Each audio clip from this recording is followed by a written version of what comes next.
Recording by Moira Fogarty. The Art of War by Sun Tzu. Translated by Lionel Giles. Part 1. Laying Plans. Sun Tzu said, "The art of war is of vital importance to the state. It is a matter of life and death, a road either to safety or to ruin. Hence it is a subject of inquiry which can on no account be neglected. The art of war, then, is governed by 5 constant factors, to be taken into account in one's deliberations, when seeking to determine the conditions obtaining in the field.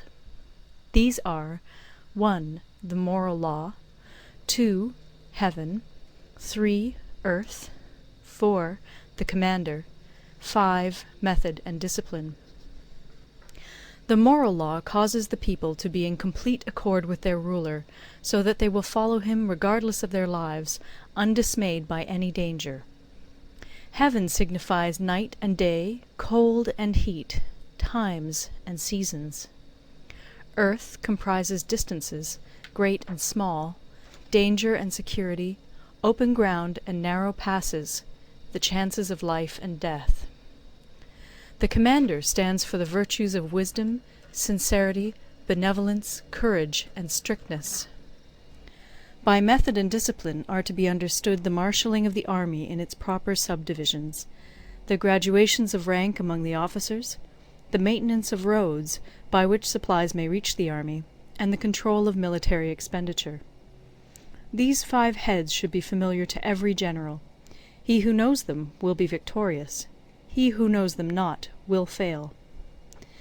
Therefore, in your deliberations, when seeking to determine the military conditions, let them be made the basis of a comparison in this wise. 1. Which of the 2 sovereigns is imbued with the moral law? 2. Which of the 2 generals has most ability? 3. With whom lie the advantages derived from heaven and earth? 4. On which side is discipline most rigorously enforced? 5. Which army is stronger? 6. On which side are officers and men more highly trained? 7. In which army is there the greater constancy both in reward and punishment? By means of these 7 considerations I can forecast victory or defeat. The general that hearkens to my counsel and acts upon it will conquer. Let such a one be retained in command. The general that hearkens not to my counsel nor acts upon it will suffer defeat. Let such a one be dismissed. While heeding the profit of my counsel, avail yourself also of any helpful circumstances over and beyond the ordinary rules. According as circumstances are favourable, one should modify one's plans. All warfare is based on deception. Hence, when able to attack, we must seem unable. When using our forces, we must seem inactive. When we are near, we must make the enemy believe we are far away. When far away, we must make him believe we are near. Hold out baits to entice the enemy. Feign disorder and crush him. If he is secure at all points, be prepared for him. If he is in superior strength, evade him. If your opponent is of choleric temper, seek to irritate him. Pretend to be weak, that he may grow arrogant. If he is taking his ease, give him no rest. If his forces are united, separate them. Attack him where he is unprepared. Appear where you are not expected. These military devices, leading to victory, must not be divulged beforehand. Now the general who wins a battle makes many calculations in his temple ere the battle is fought. The general who loses a battle makes but few calculations beforehand. Thus do many calculations lead to victory, and few calculations to defeat. How much more no calculation at all? It is by attention to this point that I can foresee who is likely to win or lose. End of Part 1. Part 2. Waging War. Sun Tzu said, "In the operations of war, where there are in the field 1,000 swift chariots, as many heavy chariots, and 100,000 mail-clad soldiers, with provisions enough to carry them 1,000 li, the expenditure at home and at the front, including entertainment of guests, small items such as glue and paint, and sums spent on chariots and armour, will reach the total of 1,000 ounces of silver per day. Such is the cost of raising an army of 100,000 men. When you engage in actual fighting, if victory is long in coming, then men's weapons will grow dull and their ardour will be damped. If you lay siege to a town, you will exhaust your strength.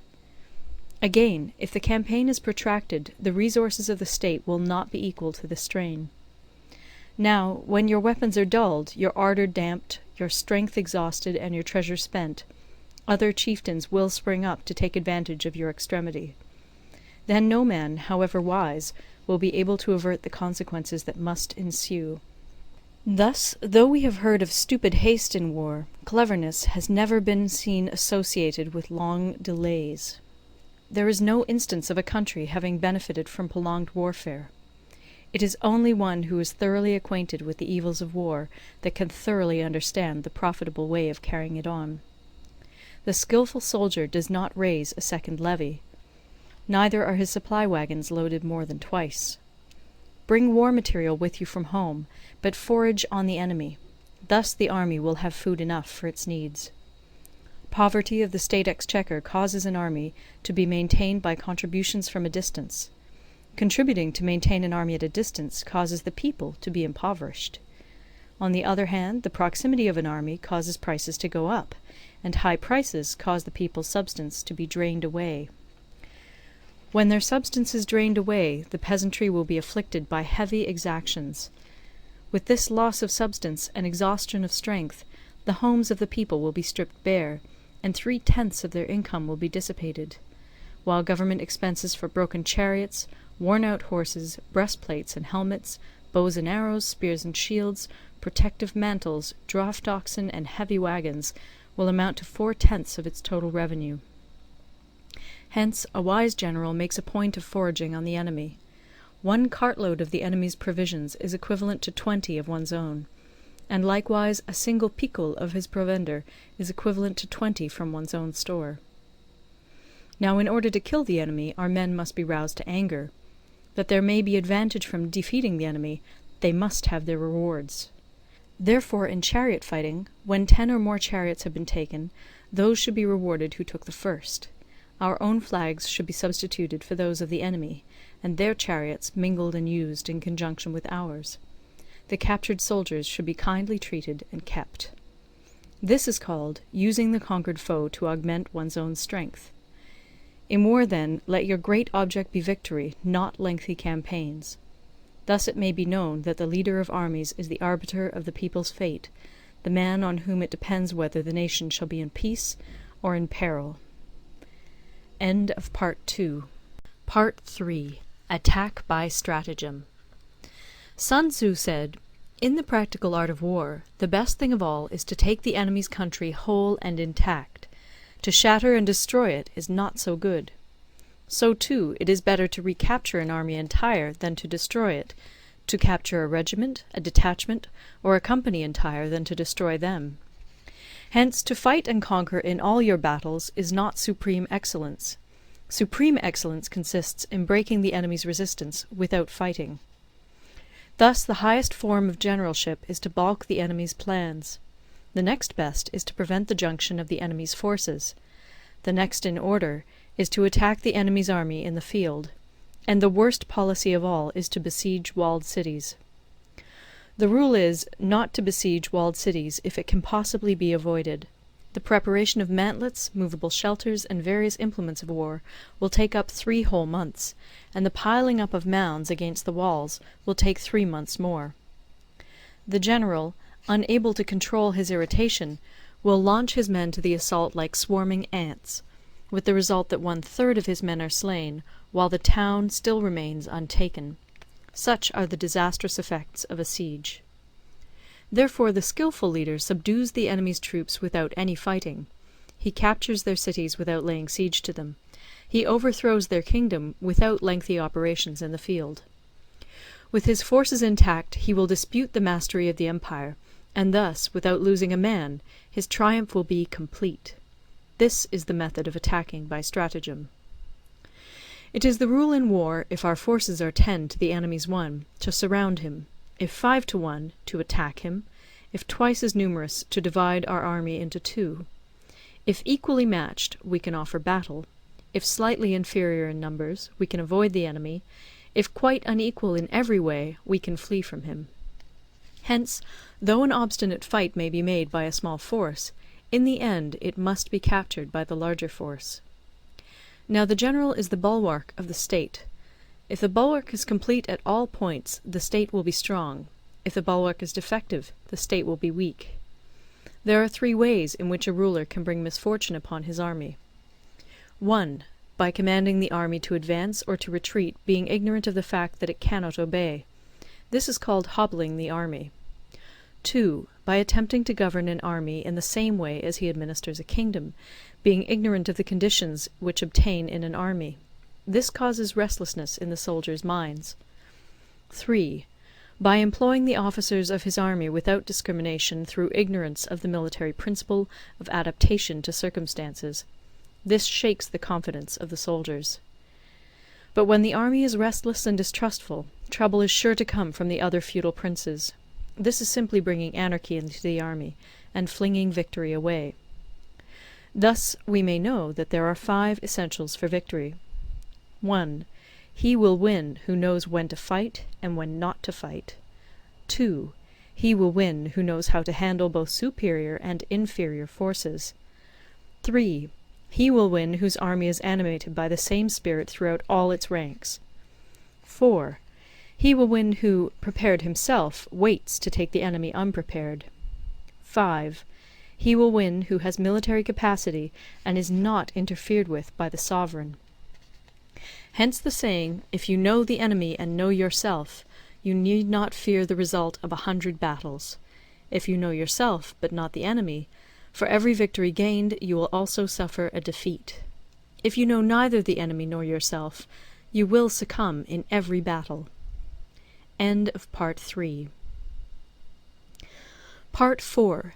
Tactical Dispositions. Sun Tzu said, "The good fighters of old first put themselves beyond the possibility of defeat, and then waited for an opportunity of defeating the enemy. To secure ourselves against defeat lies in our own hands, but the opportunity of defeating the enemy is provided by the enemy himself. Thus the good fighter is able to secure himself against defeat, but cannot make certain of defeating the enemy. Hence the saying, one may know how to conquer without being able to do it." Security against defeat implies defensive tactics. Ability to defeat the enemy means taking the offensive. Standing on the defensive indicates insufficient strength. Attacking, a superabundance of strength. The general who is skilled in defence hides in the most secret recesses of the earth. He who is skilled in attack flashes forth from the topmost heights of heaven. Thus, on the one hand, we have ability to protect ourselves, on the other, a victory that is complete. To see victory only when it is within the ken of the common herd is not the acme of excellence. Neither is it the acme of excellence if you fight and conquer, and the whole empire says, "Well done!" To lift an autumn hair is no sign of great strength. To see the sun and moon is no sign of sharp sight. To hear the noise of thunder is no sign of a quick ear. What the ancients called a clever fighter is one who not only wins, but excels in winning with ease. Hence his victories bring him neither reputation for wisdom nor credit for courage. He wins his battles by making no mistakes. Making no mistakes is what establishes the certainty of victory, for it means conquering an enemy that is already defeated. Hence the skilful fighter puts himself into a position which makes defeat impossible, and does not miss the moment for defeating the enemy. Thus it is that in war the victorious strategist only seeks battle after the victory has been won, whereas he who is destined to defeat first fights and afterwards looks for victory. The consummate leader cultivates the moral law and strictly adheres to method and discipline. Thus it is in his power to control success. In respect of military method we have, firstly, measurement, secondly, estimation of quantity, thirdly, calculation, fourthly, balancing of chances, fifthly, victory. Measurement owes its existence to earth, estimation of quantity to measurement, calculation to estimation of quantity, balancing of chances to calculation, and victory to balancing of chances. A victorious army opposed to a routed one is as a pound's weight placed in the scale against a single grain.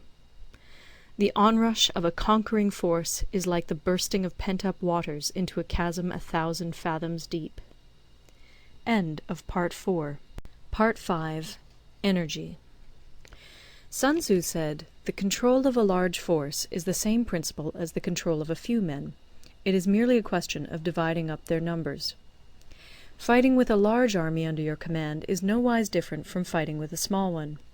It is merely a question of instituting signs and signals. To ensure that your whole host may withstand the brunt of the enemy's attack and remain unshaken, this is effected by maneuvers direct and indirect. That the impact of your army may be like a grindstone dashed against an egg, this is effected by the science of weak points and strong. In all fighting, the direct method may be used for joining battle, but indirect methods will be needed in order to secure victory. Indirect tactics, efficiently applied, are inexhaustible as heaven and earth, unending as the flow of rivers and streams. Like the sun and moon, they end but to begin anew. Like the 4 seasons, they pass away to return once more. There are not more than 5 musical notes, yet the combinations of these 5 give rise to more melodies than can ever be heard. There are not more than 5 primary colors, blue, yellow, red, white, and black, yet in combination they produce more hues than can ever be seen. There are not more than 5 cardinal tastes, sour, acrid, salt, sweet, bitter, yet combinations of them yield more flavors than can ever be tasted. In battle there are not more than 2 methods of attack, the direct and the indirect, yet these 2 in combination give rise to an endless series of maneuvers. The direct and the indirect lead on to each other in turn. It is like moving in a circle, you never come to an end. Who can exhaust the possibilities of their combination? The onset of troops is like the rush of a torrent which will even roll stones along in its course. The quality of decision is like the well-timed swoop of a falcon, which enables it to strike and destroy its victim. Therefore, the good fighter will be terrible in his onset, and prompt in his decision. Energy may be likened to the bending of a crossbow, decision to the releasing of a trigger. Amid the turmoil and tumult of battle, there may be seeming disorder, and yet no real disorder at all. Amid confusion and chaos, your array may be without head or tail, yet it will be proof against defeat. Simulated disorder postulates perfect discipline. Simulated fear postulates courage. Simulated weakness postulates strength. Hiding order beneath the cloak of disorder is simply a question of subdivision. Concealing courage under their show of timidity presupposes a fund of latent energy. Masking strength with weakness is to be effected by tactical dispositions. Thus, one who is skilful at keeping the enemy on the move maintains deceitful appearances, according to which the enemy will act. He sacrifices something that the enemy may snatch at it. By holding out baits, he keeps him on the march. Then, with a body of picked men, he lies in wait for him. The clever combatant looks to the effect of combined energy, and does not require too much from individuals. Hence his ability to pick out the right men and utilize combined energy. When he utilizes combined energy, his fighting men become as it were like unto rolling logs or stones, for it is the nature of a log or stone to remain motionless on level ground, and to move when on a slope. If four-cornered, to come to a standstill, but if round-shaped, to go rolling down. Thus the energy developed by good fighting men is as the momentum of a round stone rolled down a mountain thousands of feet in height. So much on the subject of energy. End of Part 5. Part 6. Weak Points and Strong. Sun Tzu said, "Whoever is first in the field and awaits the coming of the enemy will be fresh for the fight. Whoever is second in the field and has to hasten to battle will arrive exhausted." Therefore the clever combatant imposes his will on the enemy, but does not allow the enemy's will to be imposed on him. By holding out advantages to him, he can cause the enemy to approach of his own accord, or, by inflicting damage, he can make it impossible for the enemy to draw near. If the enemy is taking his ease, he can harass him. If well supplied with food, he can starve him out. If quietly encamped, he can force him to move. Appear at points which the enemy must hasten to defend. March swiftly to places where you are not expected. An army may march great distances without distress, if it marches through country where the enemy is not. You can be sure of succeeding in your attacks if you only attack places which are undefended. You can ensure the safety of your defense if you only hold positions that cannot be attacked. Hence that general is skillful in attack whose opponent does not know what to defend, and he is skillful in defense whose opponent does not know what to attack. O divine art of subtlety and secrecy! Through you we learn to be invisible, through you inaudible, and hence we can hold the enemy's fate in our hands. You may advance and be absolutely irresistible if you make for the enemy's weak points. You may retire and be safe from pursuit if your movements are more rapid than those of the enemy. If we wish to fight, the enemy can be forced to an engagement even though he be sheltered behind a high rampart and a deep ditch. All we need do is attack some other place that he will be obliged to relieve. If we do not wish to fight, we can prevent the enemy from engaging us even though the lines of our encampment be merely traced out on the ground. All we need do is throw something odd and unaccountable in his way. By discovering the enemy's dispositions and remaining invisible ourselves, we can keep our forces concentrated while the enemy's must be divided. We can form a single united body, while the enemy must split up into fractions. Hence there will be a whole pitted against separate parts of a whole, which means that we shall be many to the enemy's few. And if we are able thus to attack an inferior force with a superior one, our opponents will be in dire straits. The spot where we intend to fight must not be made known, for then the enemy will have to prepare against a possible attack at several different points.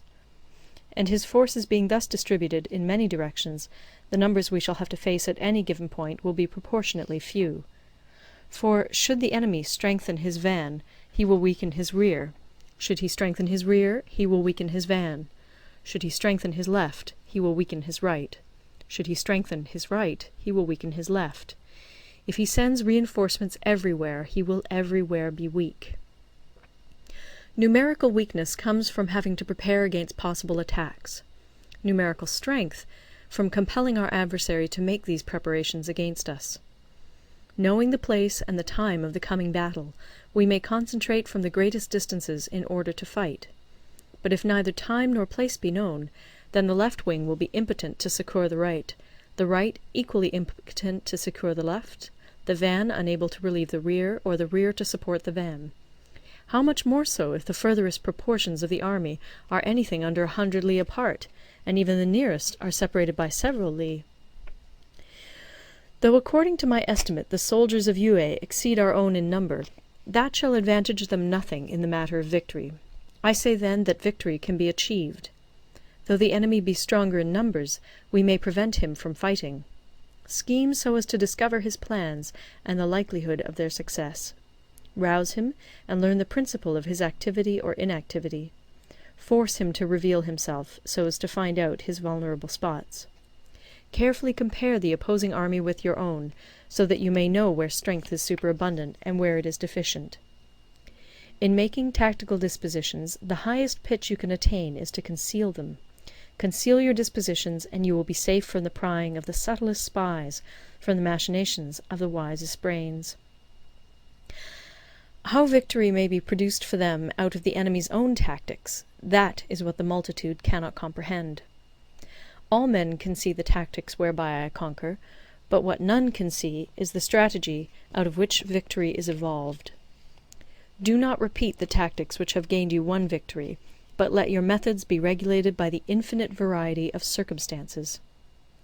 Military tactics are like unto water, for water in its natural course runs away from high places and hastens downwards. So in war, the way is to avoid what is strong and to strike at what is weak. Water shapes its course according to the nature of the ground over which it flows. The soldier works out his victory in relation to the foe whom he is facing. Therefore, just as water retains no constant shape, in warfare there are no constant conditions. He who can modify his tactics in relation to his opponent and thereby succeed in winning may be called a heaven-born captain. The 5 elements, water, fire, wood, metal, earth, are not always equally predominant. The 4 seasons make way for each other in turn. There are short days and long. The moon has its periods of waning and waxing. End of Part 6. Part 7. Maneuvering. Sun Tzu said, "In war, the general receives his commands from the sovereign. Having collected an army and concentrated his forces, he must blend and harmonize the different elements thereof before pitching his camp. After that comes tactical maneuvering, than which there is nothing more difficult. The difficulty of tactical maneuvering consists in turning the devious into the direct, and misfortune into gain. Thus, to take a long and circuitous route, after enticing the enemy out of the way, and those starting after him, to contrive to reach the goal before him, shows knowledge of the artifice of deviation. Maneuvering with an army is advantageous, with an undisciplined multitude most dangerous. If you set a fully equipped army in march in order to snatch an advantage, the chances are that you will be too late. On the other hand, to detach a flying column for the purpose involves the sacrifice of its baggage and stores.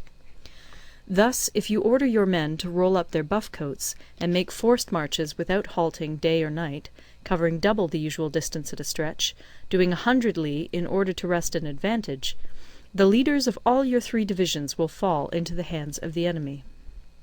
The stronger men will be in front, the jaded ones will fall behind, and on this plan only 1/10 of your army will reach its destination. If you march 50 li in order to outmaneuver the enemy, you will lose the leader of your first division, and only half your force will reach the goal. If you march 30 li with the same object, 2/3 of your army will arrive. We may take it then that an army without its baggage train is lost. Without provisions, it is lost. Without bases of supply, it is lost. We cannot enter into alliances until we are acquainted with the designs of our neighbours. We are not fit to lead an army on the march unless we are familiar with the face of the country, its mountains and forests, its pitfalls and precipices, its marshes and swamps. We shall be unable to turn natural advantage to account unless we make use of local guides. In war, practice dissimulation and you will succeed. Whether to concentrate or to divide your troops must be decided by circumstances. Let your rapidity be that of the wind, your compactness that of the forest. In raiding and plundering be like fire, in immovability like a mountain. Let your plans be dark, and impenetrable as night, and when you move, fall like a thunderbolt. When you plunder a countryside, let the spoil be divided amongst your men. When you capture new territory, cut it up into allotments for the benefit of the soldiery. Ponder and deliberate before you make a move. He will conquer who has learnt the artifice of deviation. Such is the art of manoeuvring. The Book of Army Management says, "On the field of battle, the spoken word does not carry far enough. Hence the institution of gongs and drums. Nor can ordinary objects be seen clearly enough. Hence the institution of banners and flags. Gongs and drums, banners and flags, are means whereby the ears and eyes of the host may be focused on one particular point. The host thus forming a single united body, it is impossible either for the brave to advance alone, or for the cowardly to retreat alone. This is the art of handling large masses of men. In night fighting, then, make much use of signal flyers and drums, and in fighting by day, of flags and banners, as a means of influencing the ears and eyes of your army. A whole army may be robbed of its spirit. A commander-in-chief may be robbed of his presence of mind. Now, a soldier's spirit is keenest in the morning, by noonday it has begun to flag, and in the evening his mind is bent only on returning to camp. A clever general, therefore, avoids an army when its spirit is keen, but attacks it when it is sluggish and inclined to return. This is the art of studying moods. Disciplined and calm, to await the appearance of disorder and hubbub amongst the enemy. This is the art of retaining self-possession. To be near the goal while the enemy is still far from it, to wait at ease while the enemy is toiling and struggling, to be well fed while the enemy is famished. This is the art of husbanding one's strength. To refrain from intercepting an enemy whose banners are in perfect order, to refrain from attacking an army drawn up in calm and confident array, this is the art of studying circumstances. It is a military axiom not to advance uphill against the enemy, nor to oppose him when he comes downhill. Do not pursue an enemy who simulates flight. Do not attack soldiers whose temper is keen. Do not swallow bait offered by the enemy. Do not interfere with an army that is returning home. When you surround an army, leave an outlet free. Do not press a desperate foe too hard. Such is the art of warfare. End of Part 7. Part 8. Variation in Tactics. Sun Tzu said, "In war, the general receives his commands from the sovereign, collects his army, and concentrates his forces. When in difficult country, do not encamp. In country where highroads intersect, join hands with your allies. Do not linger in dangerously isolated positions. In hemmed-in situations, you must resort to stratagem. In desperate position, you must fight. There are roads which must not be followed, armies which must not be attacked, towns which must not be besieged, positions which must not be contested, commands of the sovereign which must not be obeyed." The general who thoroughly understands the advantages that accompany variation of tactics knows how to handle his troops. The general who does not understand these may be well acquainted with the configuration of the country, yet he will not be able to turn his knowledge to practical account. So, the student of war who is unversed in the art of war of varying his plans, even though he be acquainted with the 5 advantages, will fail to make the best use of his men. Hence, in the wise leader's plans, considerations of advantage and of disadvantage will be blended together. If our expectation of advantage be tempered in this way, we may succeed in accomplishing the essential part of our schemes. If, on the other hand, in the midst of difficulties we are always ready to seize an advantage, we may extricate ourselves from misfortune. Reduce the hostile chiefs by inflicting damage on them, and make trouble for them, and keep them constantly engaged. Hold out specious allurements, and make them rush to any given point. The art of war teaches us to rely not on the likelihood of the enemy's not coming, but on our own readiness to receive him, not on the chance of his not attacking, but rather on the fact that we have made our position unassailable. There are 5 dangerous faults which may affect a general. 1. Recklessness, which leads to destruction. 2. Cowardice, which leads to capture. 3. A hasty temper, which can be provoked by insults. 4. A delicacy of honour, which is sensitive to shame. 5. Over-solicitude for his men, which exposes him to worry and trouble. These are the 5 besetting sins of a general, ruinous to the conduct of war. When an army is overthrown and its leader slain, the cause will surely be found among these 5 dangerous faults. Let them be a subject of meditation. End of Part 9. Part 9. The Army on the March. Sun Tzu said, "We come now to the question of encamping the army, and observing signs of the enemy. Pass quickly over mountains, and keep in the neighbourhood of valleys. Camp in high places, facing the sun. Do not climb heights in order to fight." So much for mountain warfare. After crossing a river, you should get far away from it. When an invading force crosses a river in its onward march, do not advance to meet it in midstream. It will be best to let half the army get across, and then deliver your attack. If you are anxious to fight, you should not go to meet the invader near a river which he has to cross. Moor your craft higher up than the enemy, and facing the sun. Do not move upstream to meet the enemy. So much for river warfare. In crossing salt marshes, your sole concern should be to get over them quickly, without any delay. If forced to fight in a salt marsh, You should have water and grass near you, and get your back to a clump of trees. So much for operations in salt marshes.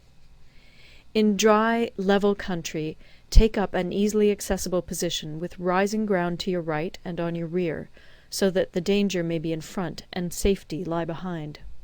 So much for campaigning in flat country. These are the 4 useful branches of military knowledge which enabled the Yellow Emperor to vanquish 4 several sovereigns. All armies prefer high ground to low, and sunny places to dark. If you are careful of your men and camp on hard ground, the army will be free from disease of every kind, and this will spell victory. When you come to a hill or a bank, occupy the sunny side, with the slope on your right rear. Thus you will at once act for the benefit of your soldiers, and utilize the natural advantages of the ground. When, in consequence of heavy rains up country, a river which you wish to ford is swollen and flecked with foam, you must wait until it subsides. Country in which there are precipitous cliffs with torrents running between, deep natural hollows, confined places, tangled thickets, quagmires, and crevasses, should be left with all possible speed and not approached. While we keep away from such places, we should get the enemy to approach them. While we face them, we should let the enemy have them on his rear. If in the neighbourhood of your camp there should be any hilly country, ponds surrounded by aquatic grass, hollow basins filled with reeds, or woods with thick undergrowth, they must be carefully routed out and searched, for these are places where men in ambush or insidious spies are likely to be lurking. When the enemy is close at hand and remains quiet, he is relying on the natural strength of his position. When he keeps aloof and tries to provoke a battle, he is anxious for the other side to advance. If his place of encampment is easy of access, he is tendering a bait. Movement amongst the trees of a forest shows that the enemy is advancing. The appearance of a number of screens in the midst of thick grass means that the enemy wants to make us suspicious. The rising of birds in their flight is the sign of an ambuscade. Startled beasts indicate that a sudden attack is coming. When there is dust rising in a high column, it is the sign of chariots advancing. When the dust is low, but spread over a wide area, it betokens the approach of infantry. When it branches out in different directions, it shows that parties have been sent to collect firewood. A few clouds of dust, moving to and fro, signify that the army is encamping. Humble words and increased preparations are signs that the enemy is about to advance. Violent language and driving forward as if to the attack are signs that he will retreat. When the light chariots come out first and take up a position on the wings, it is a sign that the enemy is forming for battle. Peace proposals unaccompanied by a sworn covenant indicate a plot. When there is much running about, and the soldiers fall into rank, it means that the critical moment has come. When some are seen advancing and some retreating, it is a lure. When the soldiers stand leaning on their spears, they are faint from want of food. If those who are sent to draw water begin by drinking themselves, the army is suffering from thirst. If the enemy sees an advantage to be gained and makes no effort to secure it, the soldiers are exhausted. If birds gather on any spot, it is unoccupied. Clamour by night betokens nervousness. If there is a disturbance in the camp, the general's authority is weak. If the banners and flags are shifted about, sedition is afoot. If the officers are angry, it means that the men are weary. When an army feeds its horses with grain and kills its cattle for food, and when the men do not hang their cooking pots over the campfires, showing that they will not return to their tents, you may know that they are determined to fight to the death. The sight of men whispering together in small knots, or speaking in subdued tones, points to disaffection amongst the rank and file. Too frequent rewards signify that the enemy is at the end of his resources. Too many punishments betray a condition of dire distress. To begin by bluster, but afterwards to take fright at the enemy's numbers, shows a supreme lack of intelligence. When envoys are sent with compliments in their mouths, it is a sign that the enemy wishes for a truce. If the enemy's troops march up angrily and remain facing ours for a long time without either joining battle or taking themselves off again, the situation is one that demands great vigilance and circumspection. If our troops are no more in number than the enemy, that is amply sufficient. It only means that no direct attack can be made. What we can do is simply to concentrate all our available strength, keep a close watch on the enemy, and obtain reinforcements. He who exercises no forethought, but makes light of his opponents, is sure to be captured by them. If soldiers are punished before they have grown attached to you, they will not prove submissive. And, unless submissive, they will be practically useless. If, when the soldiers have become attached to you, punishments are not enforced, they will still be useless. Therefore, soldiers must be treated in the first instance with humanity, but kept under control by means of iron discipline. This is a certain road to victory. If in training soldiers commands are habitually enforced, the army will be well disciplined. If not, its discipline will be bad. If a general shows confidence in his men, but always insists on his orders being obeyed, the gain will be mutual. End of Part 9. Part 10. Terrain. Sun Tzu said, we may distinguish 6 kinds of terrain, to wit, 1.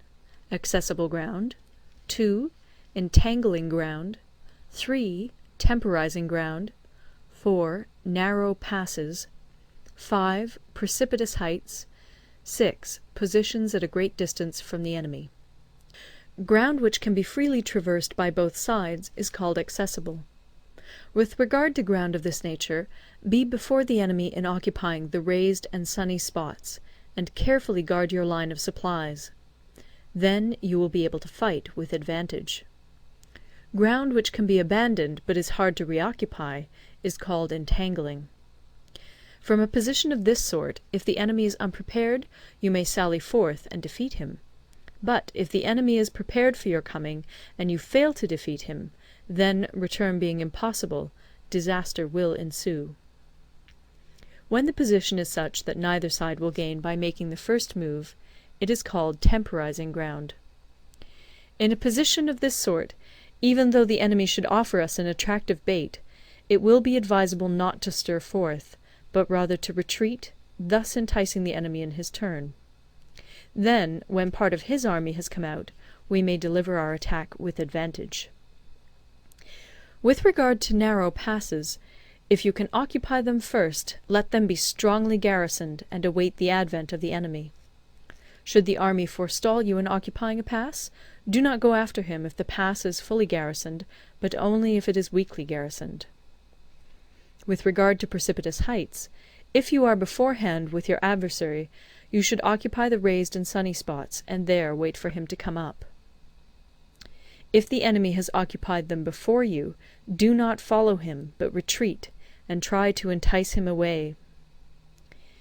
If you are situated at a great distance from the enemy, and the strength of the two armies is equal, it is not easy to provoke a battle, and fighting will be to your disadvantage.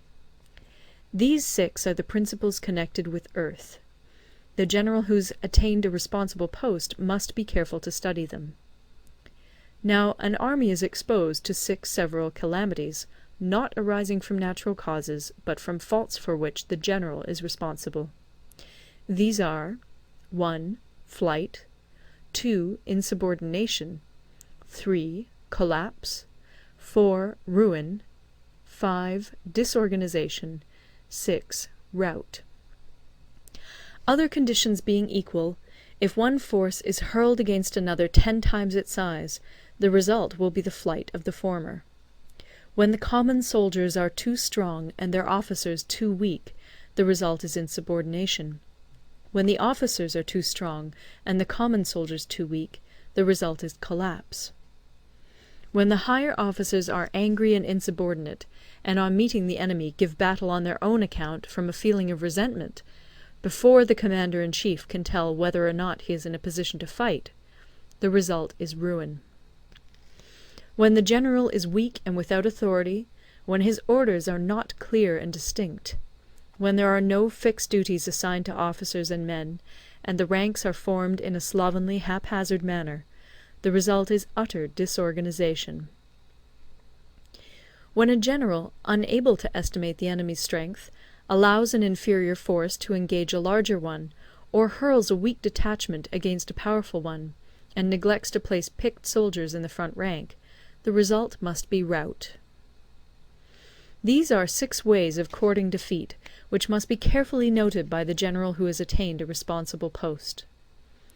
The natural formation of the country is the soldier's best ally, but a power of estimating the adversary, of controlling the forces of victory, and of shrewdly calculating difficulties, dangers, and distances, constitutes the test of a great general.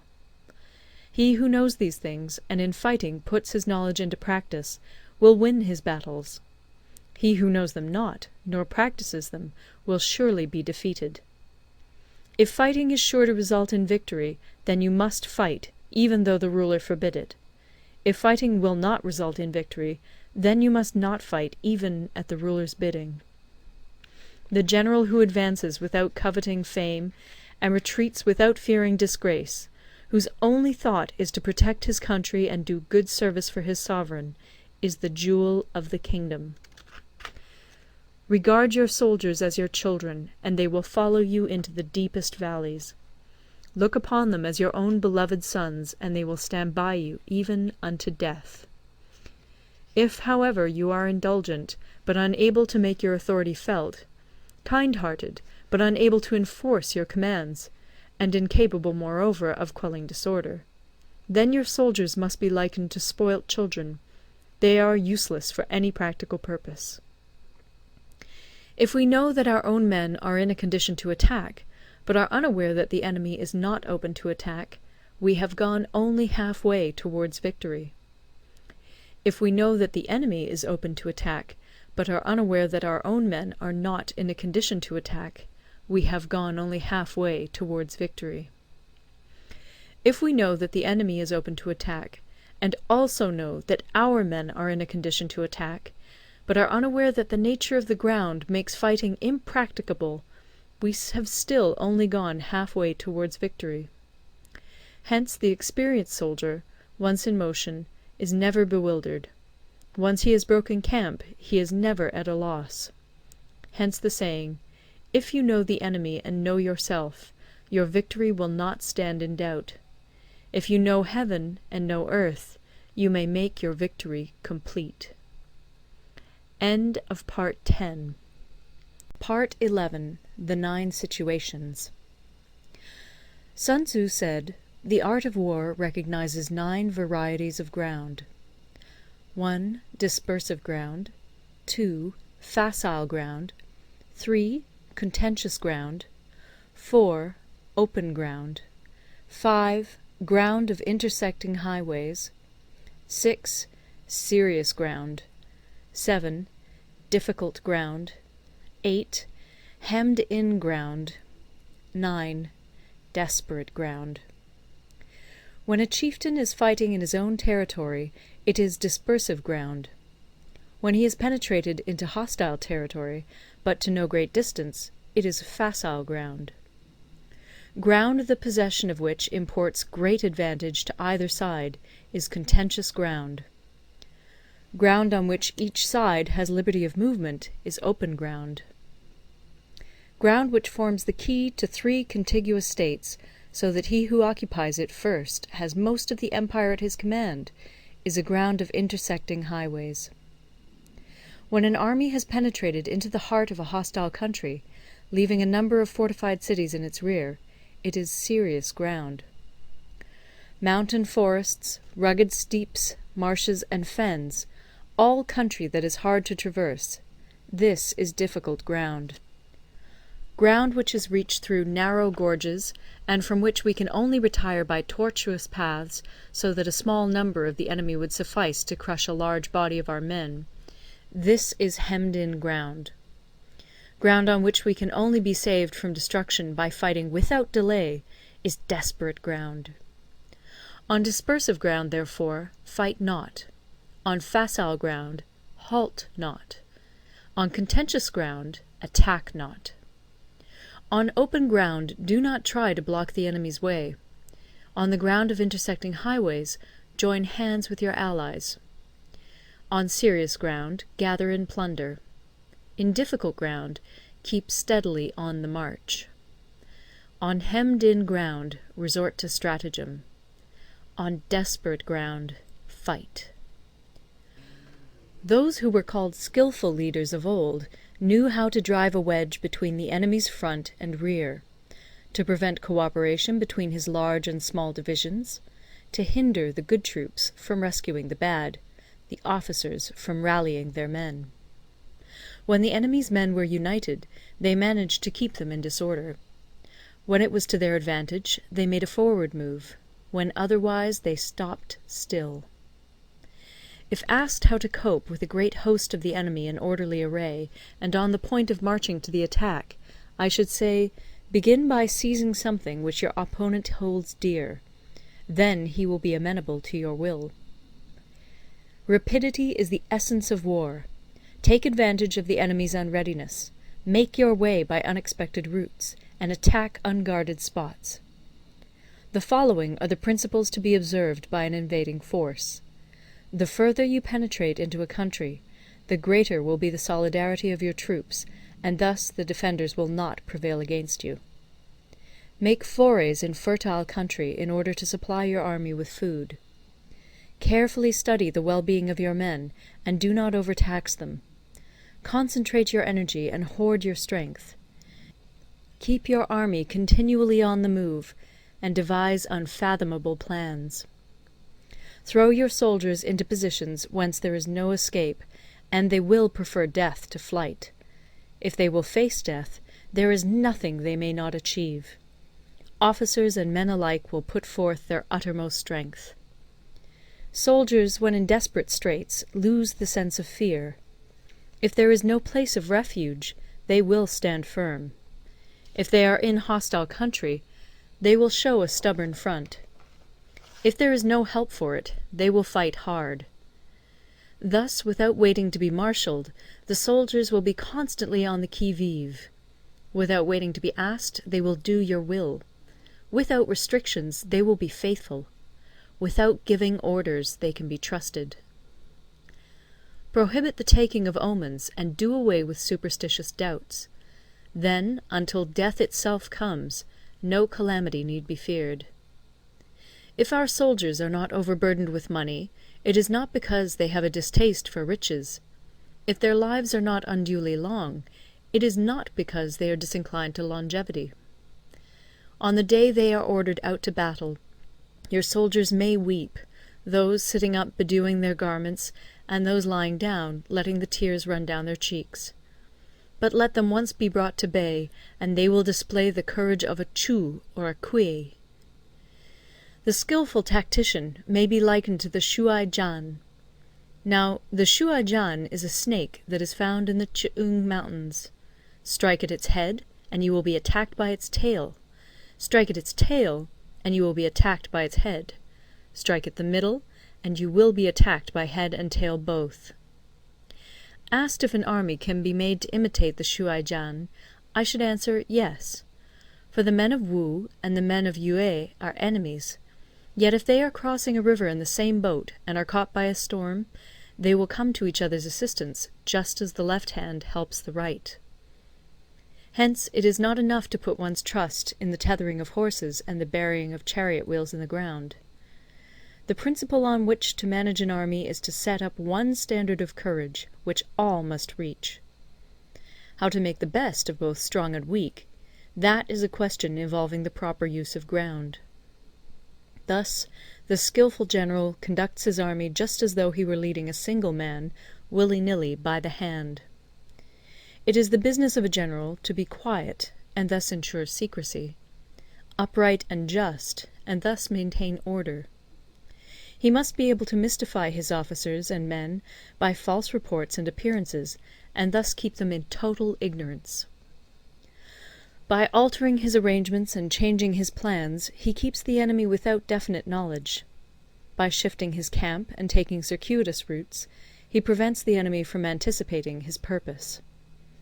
At the critical moment, the leader of an army acts like one who has climbed up a height and then kicks away the ladder behind him. He carries his men deep into hostile territory before he shows his hand. He burns his boats and breaks his cooking pots. Like a shepherd driving a flock of sheep, he drives his men this way and that, and nothing knows whither he is going. To muster his host and bring it into danger, this may be termed the business of the general. The different measures suited to the 9 varieties of ground, the expediency of aggressive or defensive tactics, and the fundamental laws of human nature, these are things that must most certainly be studied. When invading hostile territory, the general principle is that penetrating deeply brings cohesion. Penetrating but a short way means dispersion.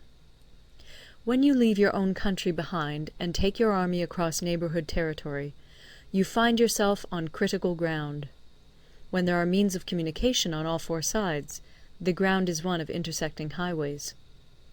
When you penetrate deeply into a country, it is serious ground. When you penetrate but a little way, it is facile ground. When you have the enemy's strongholds on your rear and narrow passes in front, it is hemmed-in ground. When there is no place of refuge at all, it is desperate ground. Therefore, on dispersive ground I would inspire my men with unity of purpose. On facile ground I would see that there is close connection between all parts of my army. On contentious ground I would hurry up my rear. On open ground I would keep a vigilant eye on my defences. On ground of intersecting highways I would consolidate my alliances. On serious ground I would try to ensure a continuous stream of supplies. On difficult ground I would keep pushing on along the road. On hemmed-in ground I would block any way of retreat. On desperate ground I would proclaim to my soldiers the hopelessness of saving their lives. For it is the soldier's disposition to offer an obstinate resistance when surrounded, to fight hard when he cannot help himself, and to obey promptly when he has fallen into danger. We cannot enter into alliance with neighbouring princes until we are acquainted with their designs. We are not fit to lead an army on the march unless we are familiar with the face of the country, its mountains and forests, its pitfalls and precipices, its marshes and swamps. We shall be unable to turn natural advantages to account unless we make use of local guides.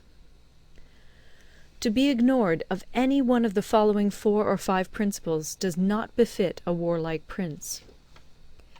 When a warlike prince attacks a powerful state, his generalship shows itself in preventing the concentration of the enemy's forces. He overawes his opponents, and their allies are prevented from joining against him.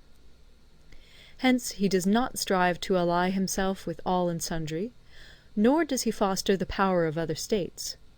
He carries out his own secret designs, keeping his antagonists in awe. Thus he is able to capture their cities and overthrow their kingdoms. Bestow rewards without regard to rule, issue orders without regard to previous arrangements, and you will be able to handle a whole army as though you had to do with but a single man. Confront your soldiers with the deed itself. Never let them know your design. When the outlook is bright, bring it before their eyes, but tell them nothing when the situation is gloomy. Place your army in deadly peril, and it will survive. Plunge it into desperate straits, and it will come off in safety. For it is precisely when a force has fallen into harm's way that it is capable of striking a blow for victory.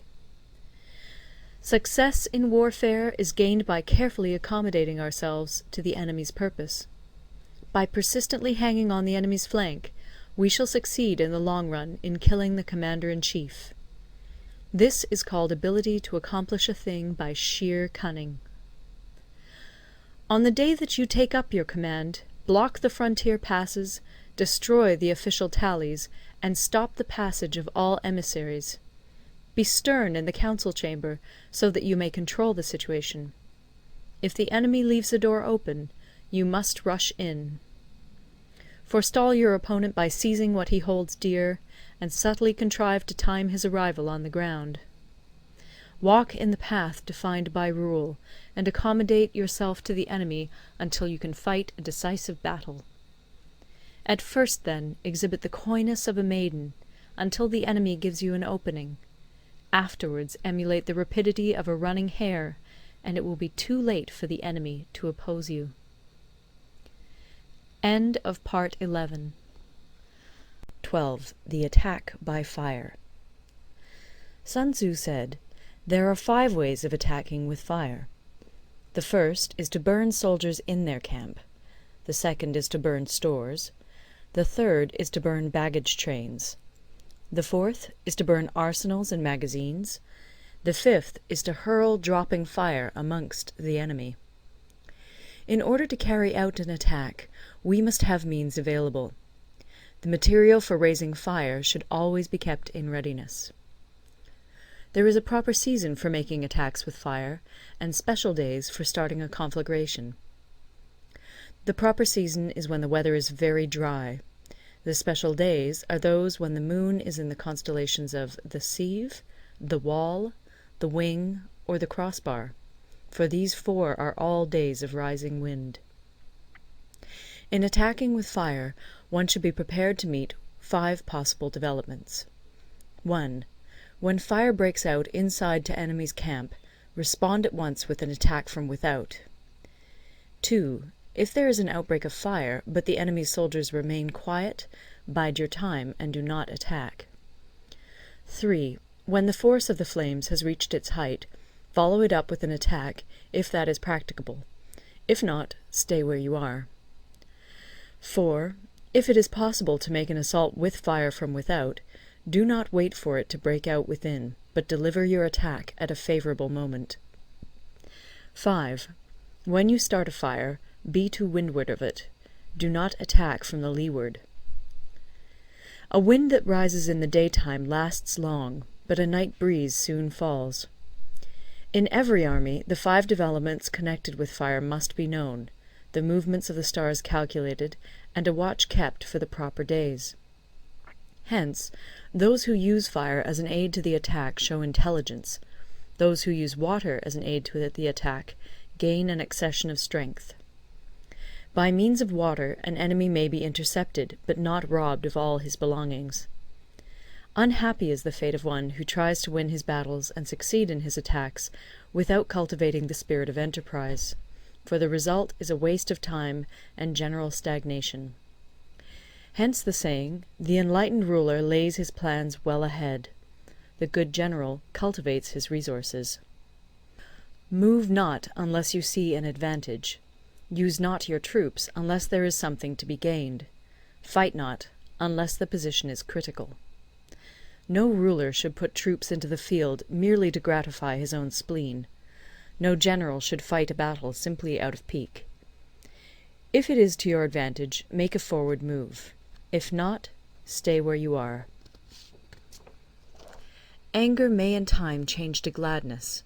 Vexation may be succeeded by content. But a kingdom that has once been destroyed can never come again into being, nor can the dead ever be brought back to life. Hence the enlightened ruler is heedful, and the good general full of caution. This is the way to keep a country at peace and an army intact. End of Part 12. Part 13. The Use of Spies. Sun Tzu said, "Raising a host of 100,000 men and marching them great distances entails heavy loss on the people and a drain on the resources of the state. The daily expenditure will amount to 1,000 ounces of silver. There will be commotion at home and abroad, and men will drop down exhausted on the highways. As many as 700,000 families will be impeded in their labor. Hostile armies may feast each other for years, striving for the victory which is decided in a single day. This being so, to remain in ignorance of the enemy's condition simply because one grudges the outlay of 100 ounces of silver in honors and emoluments is the height of inhumanity. One who acts thus is no leader of men, no present help to his sovereign, no master of victory. Thus, what enables the wise sovereign and the good general to strike and conquer and achieve things beyond the reach of ordinary men is foreknowledge. Now, this foreknowledge cannot be elicited from spirits. It cannot be obtained inductively from experience, nor by any deductive calculation. Knowledge of the enemy's dispositions can only be obtained from other men. Hence the use of spies, of whom there are 5 classes. 1. Local spies. 2. Inward spies. 3. Converted spies. 4. Doomed spies. 5. Surviving spies. When these 5 kinds of spy are all at work, none can discover the secret system. This is called divine manipulation of the threads. It is the sovereign's most precious faculty. Having local spies means employing the services of the inhabitants of a district. Having inward spies, making use of officials of the enemy. Having converted spies, getting hold of the enemy's spies and using them for our own purposes. Having doomed spies, doing certain things openly for purposes of deception, and allowing our spies to know of them and report them to the enemy.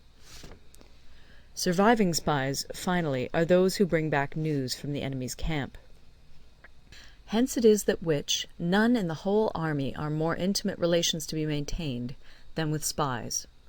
None should be more liberally rewarded. In no other business should greater secrecy be preserved. Spies cannot be usefully employed without a certain intuitive sagacity. They cannot be properly managed without benevolence and straightforwardness. Without subtle ingenuity of mind, one cannot make certain of the truth of their reports. Be subtle, and use your spies for every kind of business. If a secret piece of news is divulged by a spy before the time is ripe, he must be put to death together with the man to whom the secret was told. Whether the object be to crush an army, to storm a city, or to assassinate an individual, it is always necessary to begin by finding out the names of the attendants, the aides-de-camp, and doorkeepers and sentries of the general in command. Our spies must be commissioned to ascertain these. The enemy's spies, who have come to spy on us, must be sought out, tempted with bribes, led away, and comfortably housed. Thus they will become converted spies and available for our service. It is through the information brought by the converted spy that we are able to acquire and employ local and inward spies. It is owing to this information again that we can cause the doomed spy to carry false tidings to the enemy. Lastly, it is by this information that the surviving spy can be used on appointed occasions. The end and aim of spying in all its 5 varieties is knowledge of the enemy, and this knowledge can only be derived in the first instance from the converted spy. Hence it is essential that the converted spy be treated with the utmost liberality. Of old, the rise of the Yin dynasty was due to Yi Qi, who had served under the Xia. Likewise, the rise of the Chu dynasty was due to Lu Ya, who had served under the Yin. Hence it is only the enlightened ruler and the wise general who will use the highest intelligence of the army for purposes of spying, and thereby they achieve great results. Spies are a most important element in water, because on them depends an army's ability to move. End of The Art of War.